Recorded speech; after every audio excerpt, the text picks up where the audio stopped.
Wardley. Here we go.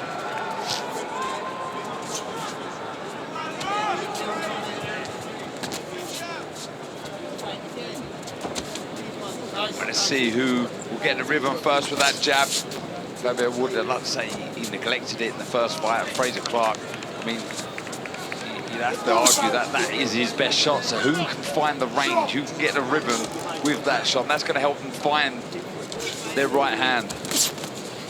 Great! I'm going. Clarke doubled the jab, he had great success. Probably able to come behind it. Great! I'm out. Several times. And that was his best punch in the first fight. That's the voice of Andy Lee joining us here ringside. I'm Todd Grisham, next to Darren Barker and Barry Jones. Barry, who do you have as the favorite here?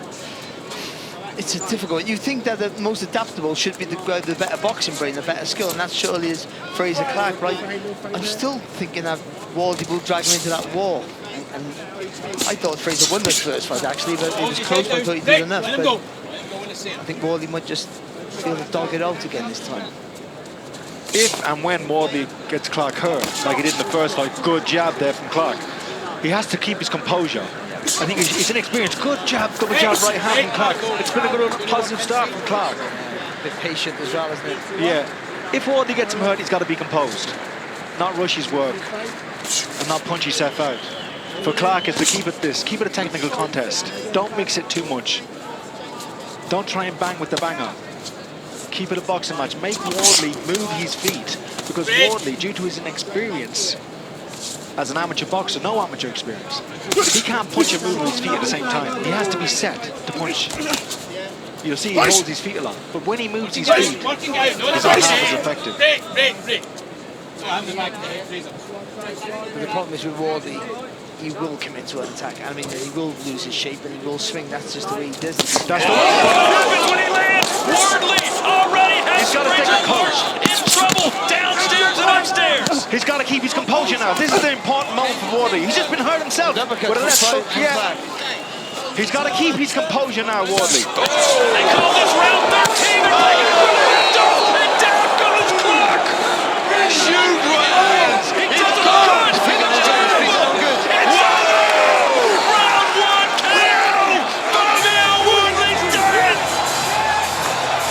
Round destruction of Frazer Clarke. Fabio Wardley, take a bow. That was impressive.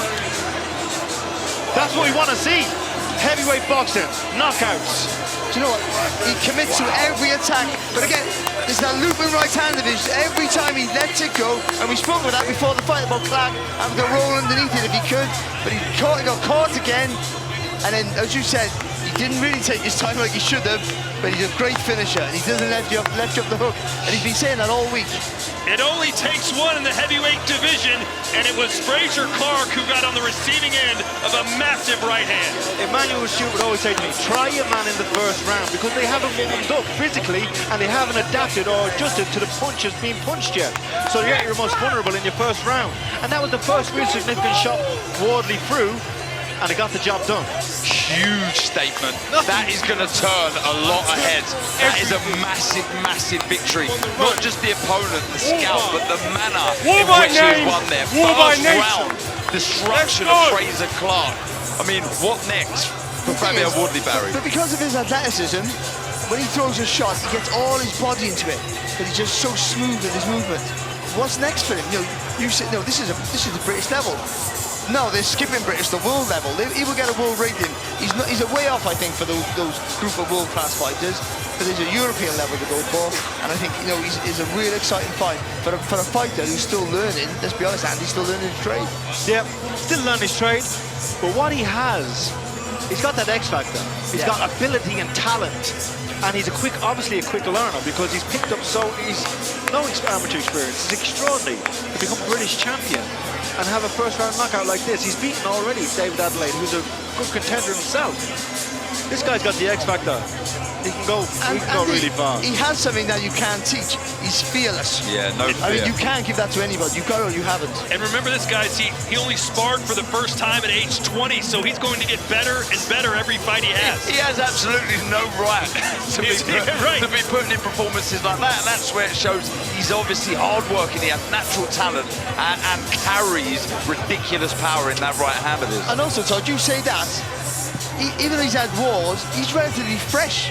Because you haven't had, like we had, the long amateur careers when we were 10 years of age. But he started when he was sparring when he was 20. And they're still tending to Frazer Clarke in the corner. That's how massive a shot that was from Fabio Wardley, who is now 18-0-1 with 17 KOs. And he said coming into this fight, his big quote was, "I want to take his head off his shoulders," and he nearly did it, Andy. Yeah, he nearly did it. Nice to see Clarke getting the treatment and the time, that he's not being rushed out of the ring here, because that was a heavy punch. And he probably doesn't know where he is at the moment. He's probably realizing what happened in the fight. That really, when you get hit with a punch like that, it just scrambles your senses. But he knew enough not to get up. You know, when he was on his knee, he knew he was unsteady. Yeah, he knew it, didn't he? He knew it. Had he got up, he wouldn't was gone. Yeah. But he knew that much, I think. Great respect between them. Listen, this fight could have been completely different, but he just got caught with that punch so early. That's the beauty of heavyweight boxing, but also if you're on the losing side, it's the bad side of it as well.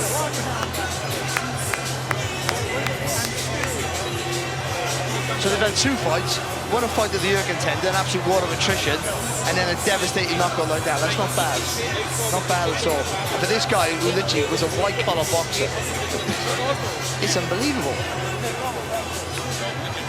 Yeah, it was a bit of a chess match to start with. The first few seconds, no one really establishing anything, and it was just a big, wide, overhand right from Wardley, and you can see it scrambled the senses of Frazer Clarke. The legs were there, and you felt here he may just slightly have recovered. He was trying to fire back with a little left hook, the right uppercut. Then there was another right hand that completely took everything away from Frazer Clarke, and you could see the eyes there. And he gets a free shot when he turns on the corner. When he turns around, if he wouldn't turn around, the referee has to say break. When he did turn around, he had a free shot there for a second there, Wardley, and that probably finished him. He did well to keep composed. He used the ropes as a little bit of a stool there, just to sort of keep it composed. And then he lands with a lovely uppercut here. You think, hang on a minute, it's going to turn. One bad mistake is not being able to clinch. He should have clinched and held on for dear life. Oh, wow. Just couldn't get himself organised. Good call by Victor Loughlin, the referee there. He had to stop it. He was over anyway. He had to stop it. Huge statement. Massive win that for Fabio Wardley. Oh, look at that. So again, it's his favourite shot. You have to study that, you know, and know that's coming. You've done 12 rounds before with it. And he's so unorthodox because he's a novice, you could say, in comparison to the pedigree that Frazer Clarke has. Frazer Clarke's used to fighting people with very good fundamentals, straight shots. So when you've got someone like Fabio Wardley who's throwing shots from all angles, you don't really know how to prepare for that. Incredible finish. Wow. Fabio Wardley. He made it look easy. The biggest win of his life by far, and now, where does he go from here? The biggest stage in boxing, Riyadh season, and Fabio Wardley stands tall after knocking out Frazer Clarke in round one. You look good, don't worry, kid, as he winks at the camera. Ladies and gentlemen, here is the official time. 2 minutes, 28 seconds of round number one. Our referee in charge, Victor Loughlin, waves off the contest. Therefore, your winner by way of technical knockout, still undefeated, and still British Commonwealth and WBA Continental Heavyweight Champion, Fabio Wardley.